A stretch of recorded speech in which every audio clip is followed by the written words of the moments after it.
one of the things that is great about not being certain is I don't feel that I can engage, but if I engage with somebody, like when I come and speak to you today, like ultimately what I'm interested in is like, you think about this stuff a lot. You've written a book about it. I want to know, I want to see where you're at. I'm not trying to change your mind. I want to see what you got for me. I'll tell you where I'm at. You know I'll what I'm tell you saying? where I'm at. This is going to be the podcast where I convince the two of you to go back to calling yourselves Christians. Hey, that'd be I'm a going good to story. convert. There's going to be a Baha'i converting two ex-evangelicals back to Christianity over the course of this conversation. All right, you've got ready? a title. Bring it on. Fasten your seatbelts. You have enough hairspray? I'm teasing. You guys have great hair. Like seeing you in person is like, God damn. Mine is just like, it's pathetic. There's so much I want to say here, but you guys have so much to say too. First of all, it sounds a little bit like in a way you're deprogramming yourselves from having been in a cult. Sounds like that. It sounds like that a little bit. And I do not want to say that evangelical Christianity is a cult. I don't want to say that at all. I know so many evangelicals and born agains and that are just filled with light and service and love and absolutely make the world a better place.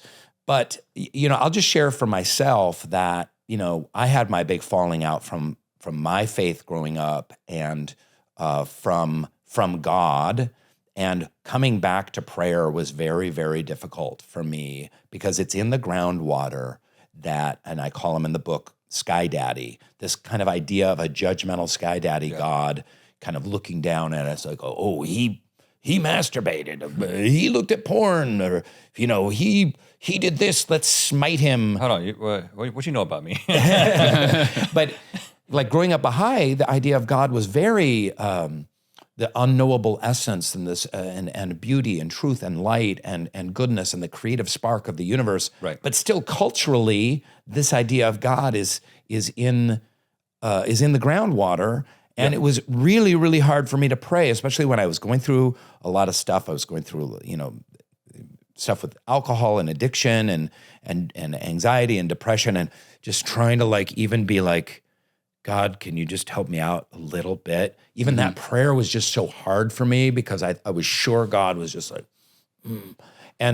But as I just kept flexing that muscle a little bit and a little bit more and a little bit more, just kind of realizing like, Rainn, that's your own limitation. That's a fictitious idea of God that you've created in the mind, that he's some kind of scowling, bearded, judgmental Santa Claus daddy looking down on you like that. That's obviously a fabrication. You're praying to the wrong God. Like, dude, that's an idol that needs to be smashed. Smash that idol and pray to light and love and forgiveness and grace and mercy, and which I truly believe is at the heart of what God is. And there's a lot more to say, and I do want to convince you to come back to Christianity.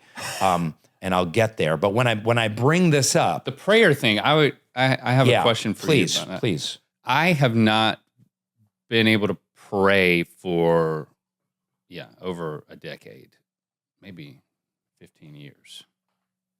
Wow. And then 2 weeks ago, You prayed. I prayed. 2 weeks ago. I haven't told you this. Oh, this is good. I told Christy this because I was thinking about Christy texted my wife, me. She Christy. told me that you I know prayed. she's talking to you. Yeah. She's going through something. There was there's physical and mental aspects of it. Like she's going through a tough challenge. And I've just found myself thinking about her. And I said, you know what? I'm gonna pray for her. That's something I would have done. Mm-hmm. And my next thought was, and then at least I'll tell her about it and she'll get a kick out of it that I prayed. Like you're getting a kick out of the fact that I prayed. Like it was a surprise to you, right? I knew it would be a surprise to her. And so then I was like, well, how do I do this? Dear Lord, please. I mean, it was in my brain. I didn't speak it out loud. Did you pray in Jesus' name? I just said, would you please help Christy going through this, just to give her some comfort. I just feel like I don't have anything that I can say to her that's going to help. And my mind is just going 100 miles an hour as I'm doing this, because there's like a part of me that's like, don't you do this? And then there's a part of me that's like, well, is this even anything if you don't, what is prayer if you don't believe that you're talking to an entity? That's how I feel, was that I was just doing it just to see what it would feel like. And I was like, well, I don't think it can hurt. And I also think, well, there's a form of like, I can't remember what it's called, like an empathetic meditation where you think about somebody, you put yourself in their shoes, you really go through this, you step through a process of empathy. And I was thinking, well, even if there's not an entity that's hearing me, or that I believe is hearing me, so they're not, or whatever the case is, I'm definitely fomenting empathy for my wife, and I think that's a good thing. And it fizzled out. I didn't have a good closer. I didn't. No, what fizzled out? The prayer fizzled out? The prayer fizzled out because I started thinking all these things, and so I didn't give in Jesus' name, Rhett. Well, I was once told that if you don't say in Jesus' name, the prayer doesn't get on the rocket ship to get to right. heaven. I mean, we kind of believe that. I mean, and then I went and to put the closer on the story, I did go home and I told Christy, I was like, you know what I did today? She's like, what? I was like, I prayed for you. And maybe because of the look on my face, it seemed like I was expecting something. Oh. But she thought I was joking. I was like, no, I'm serious. I prayed for you. And you're going through this. And I was like, it can't hurt. And I thought she was going to just laugh at me, but she was actually moved. Of course It actually. I could have told you that she was going to be moved by that. Yeah. And I wasn't.